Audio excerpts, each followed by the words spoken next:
வணக்கம், நான் டாக்டர் மைத்லி. இன்னைக்கு நிகழ்ச்சியில சுவாச நோய்கள்லாம் ஏற்படாம தடுக்கக்கூடிய ஒரு முக்கியமான மூலிகை தூதுவளை இலை. இந்த தூதுவளை இலைகளை நம்ம அன்றாட உணவுல எப்படி சேர்க்கலாம், இது எந்தெந்த நோய்கள்லாம் ஏற்படாம தடுக்கும், இதோட மருத்துவ பயன்கள் என்ன அப்படின்றத பத்தி இன்னைக்கு நம்ம நிகழ்ச்சியில பார்க்கலாம். தூதுவளை இலை பாத்தீங்கன்னா அடிக்கடி ஏற்படக்கூடிய சளி, இருமல், வறட்டு இருமல், இல்லைன்னா நெஞ்சு சளி, அப்படி இல்லைன்னா மூச்சு விடுறதுல ஏற்படக்கூடிய சிரமம், இல்லை மூச்சு பாதையில் ஏற்படக்கூடிய ஏதோ ஒரு வகையான தொற்று, இது எல்லாத்தையுமே சரி பண்ணும். அதோட மட்டும் இல்லை, நுரையீரலை பலப்படுத்தக்கூடிய முக்கியமான மூலிகையில் தூதுவளை இலையும் ரொம்ப முக்கியமான ஒரு மூலிகை. தூதுவளை இலைகளை அடிக்கடி சாப்பிட்றதால, அதாவது இந்த இலைகளை நல்லா வாஷ் பண்ணி கழுவி சுத்தம் செய்து துவையல் மாதிரி செய்து சாப்பிடலாம் மதிய உணவில். அப்படி இல்லைன்னா தூதுவளை இலைகளால் ரசம் வைத்து சாப்பிடலாம். இப்படி தூதுவளை ஏதோ ஒரு ஃபார்மில் நம்ம அன்றாட உணவில் சேர்க்கும் போது பார்த்தீங்கன்னா ஆஸ்துமா மாதிரியான நோய் ஏற்படாமல் தடுக்க முடியும். ஆஸ்துமா நோய் இருக்கிறவங்க இதை அடிக்கடி சாப்பிடும்போது தூதுவளை இலைகளை இந்த நோயோட அறிகுறிகளெல்லாம் நல்லாவே குறைக்கும். ஆஸ்துமா, ஈசினோஃபீலியா மாதிரியான நோய்கள் எல்லாம் தடுத்து நிறுத்தக்கூடிய இயற்கையான ஒரு தடுப்பு மருந்துன்னு கூட சொல்லலாம் தூதுவளை இலைகளை. அடிக்கடி ஏற்படக்கூடிய சளி, இருமல்லாம் இருக்கிறவங்க, வறட்டு இருமல்லாம் அடிக்கடி வருது அப்படின்றவங்க இந்த தூதுவளை இலைகளை எப்படி பயன்படுத்தலாம் அப்படின்னா, இலையை நல்லா வெயிலில் காய வைத்து அரைத்து பொடி மாதிரி செய்து வீட்டில் வச்சுக்கணும். இந்த பொடி ஒரு 1/4 டீஸ்பூன் எடுத்துக்கோங்க.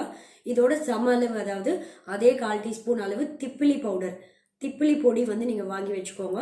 இந்த திப்பிலி பொடியும் தூதுவளை இலை பொடி ரெண்டுத்தையும் சம அளவு எடுத்துக்கிட்டு கொஞ்சமாக தேன் விட்டு குழைச்சி இதை காலையில் ஒரு வாட்டி, மாலை நேரத்தில் ஒரு வாட்டின்னு சாப்பிட்டீங்க அப்படின்னா 2 நாள் இல்லை 3 நாளில் உங்களுக்கு இருக்கக்கூடிய சளி, இருமல், வறட்டு இருமல் எல்லாமே சீக்கிரமே சரியாகும்.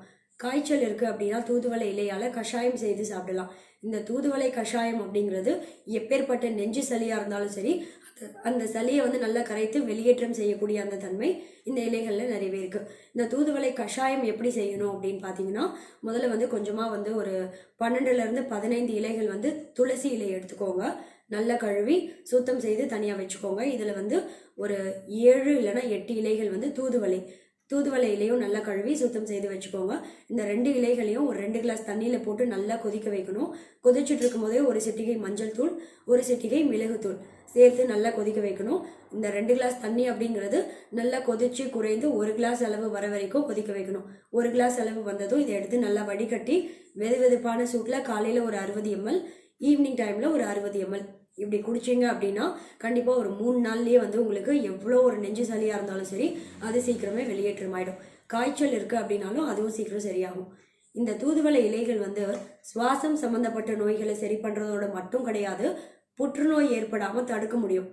புற்றுநோய் செல்ஸ் எல்லாம் எதிர்த்து போராடக்கூடிய அந்த தன்மையும் தூதுவளை இலைகளில் நிறையவே இருக்குது. அதோட மட்டும் இல்லை, நம்ம பிரெயின் ஃபங்க்ஷனை இம்ப்ரூவ் பண்ணும், ஞாபக சக்தி அதிகமாக்கும், மூளையில் இருக்கக்கூடிய நரம்புகள் எல்லாம் நல்லா தூண்டி நினைவாற்றலை அதிகமாக்கும், ரத்த சோகை கூட ஏற்படாமல் தடுக்க முடியும்.